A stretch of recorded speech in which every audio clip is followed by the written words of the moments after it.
Hello, good morning, good morning. It's hump day, and it's coffee day, of course. Anyway, now to the serious business of this video. Yesterday, Governor Asa Hutchinson here in Arkansas had his weekly press conference on COVID 19 and things. However, he also added some interesting information, and this all comes thanks to what we did last week by putting the pressure on the legislature and the governor. And I'm just going to read the put the his press release up here, and also I'm going to then put the press release from the of the fact sheet from the um, the, DHS up here in just a minute. But first, the governor's fact sheet or press release. Hold on, that's not what I want. There we go. Okay, y'all. We're going to read this together, especially on the developmentally disabled waitlist. Let me make sure. Yep, there we go. Okay. Governor Hutchinson talked. I'm just going to read this out loud so that for those who are visually blind or impaired and cannot see this can know what is going on. Governor Hutchinson talked about the community support and employment supports Medicaid waiver that provides services to individuals with intellectual and developmental disabilities. Quote, the developmentally disabled waiting list is of great concern to us. We have a commitment to and a plan to address that, Governor Hutchinson said. Quote, we have been working on this with Secretary Gillespie and Director Stone for many months, unquote. He said. He noted that the waiver services that waiver that serves more than 5,000 Arkansans, but for many years has been a significant waiting list for thousands of Arkansans waiting for open waiver slot. There are currently 3,204 individuals on the waiting list. 1,861 of those have incomes low enough to receive basic medical services. The remainder receives no services at all.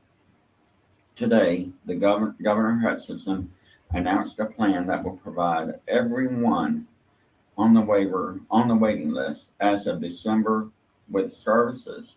He said that he has submitted a waiver request today to open 200 new slots, which will be funded through existing revenues. He also said that he will be asking the General Assembly to add language to dedicate $37.6 million of the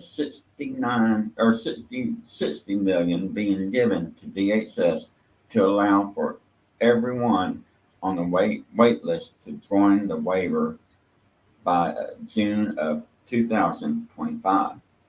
Governor Hutchinson said that a plan to address the wait list has been a project that he has worked on since day one under his administration.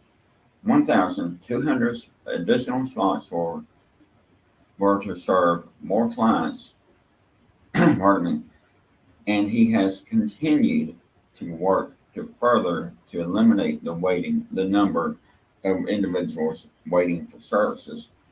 This plan to eliminate the wait list by 2025 has been in development for several months. That list, quote, that list represents thousands of Arkansans. It gives them hope and gives them a specific plan as to how to address this great need that we have to meet the needs of our most vulnerable citizens, unquote, Governor Hutchinson said. Director Melissa Stone spoke about the announcement of the plan to deal with the waiting list. Quote, there was something this is something we have been worked on for a very long time. Since he has been in office. With this announcement today, he has doubled the amount of people that are served on this waiver, Director Stone said. That is from the governor's press release. Let me read you a few facts and let me pull it up. Hold on just a minute.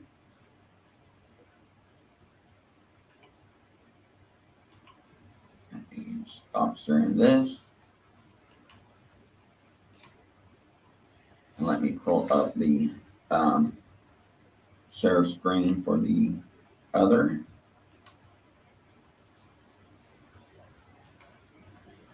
There we go. And I'll read the fact sheet. I've highlighted a few things, so I'll just read this.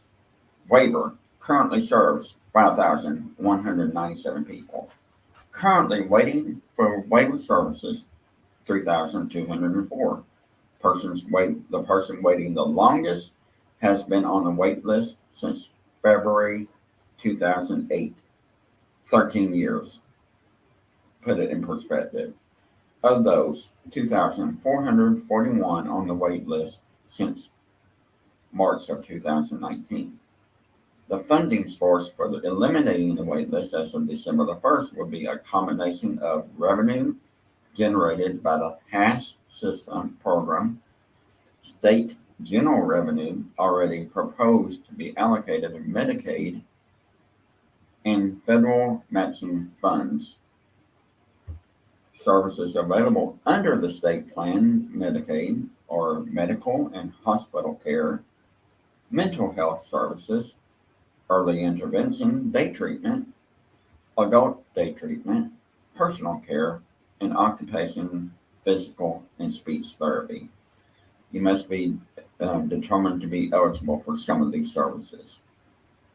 Additional Medicaid-funded services provided under the waiver are specialized home and community-based services, including supported living and supported employment. How will the families be notified? Families on the wait list will be notified by mail when they are next to be served. From there, families will need to update their testing to ensure continued employment, and then work with the passes, to have plans in place and develop to meet the needs of the person on the waiver. I suggest starting it now to start with plans, even if the people are not informed. Start it way before you're notified. Just a suggestion. How long will it take for all individuals eligible to be receiving services? According to this, the slots will be added over the next 2 to 3 years, so it'll take time for providers to meet the demands for services. Staff will need to be trained and identified before someone can begin receiving waiver services. That's a major issue, staffing. Traditional Medicaid services will be available more quickly for those not already using them. This won't happen overnight, and it depends on stabilizing the grow at home and growing the home community-based services provider workforce, and that's true. There's a lot of need there. They know that, according to DHS, they know it's an issue and have a plan to address it. They are waiting federal approval for $87 million to infuse into that workforce to provide training. And there's a link here. Let's look at the link. Well, I can't pull it up. Or can I? Nope, I can't. Anyway, DHS has a pending request with the federal government to allow for training to take place of the years of experience of new members, to allow training to take the place of experience, take the place of years of experience for new members of that workforce. Folks, this is somewhat good news, but the news is also we need a workforce too in place. Um, and that's why I came on here with this video and why I tweeted it and why I put it out here on Facebook. It's good news, but it's news that we still need a lot of work to do too.